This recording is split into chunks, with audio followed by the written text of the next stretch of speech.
প্রথম দেখায় যে কেউ থমকে যাবেন। মাঠের বাইরে গিয়ে হঠাৎ কেন এমন সিদ্ধান্ত নিতে হলো রিয়াল মাদ্রিদ তারকা ভিনিসিয়াস জুনিয়রের? তাকে দেখে এখন হতবাক সারা বিশ্বের ফুটবল প্রেমীরা। ব্রাজিলের বিশ্বকাপ স্বপ্ন নরওয়ে ভেঙে দেওয়ার পর সমালোচনার ঝড় কম বয়নি, কিন্তু মাঠের সেই ব্যর্থতা পেছনে ফেলে ব্রাজিলিয়ান ফরওয়ার্ড ভিনিসিয়াস এবার খবরে এলেন একেবারেই ভিন্ন কারণে। খেলার কোনো খবর নয়, বরং কসমেটিক সার্জারির মাধ্যমে নিজের চেহারায় এক অভাবনীয় পরিবর্তন এনে সবাইকে চমকে দিয়েছেন 24 বছর বয়সী এই সুপারস্টার।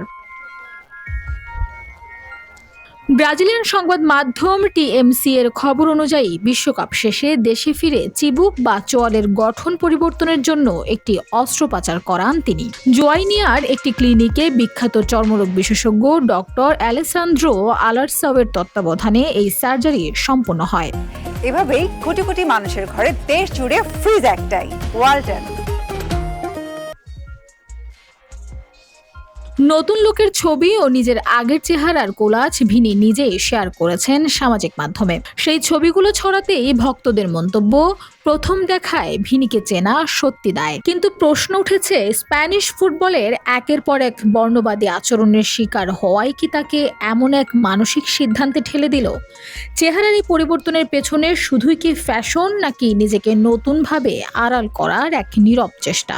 সেই বিতর্ক এখন বিশ্বজুড়ে তুঙ্গে। Desk report.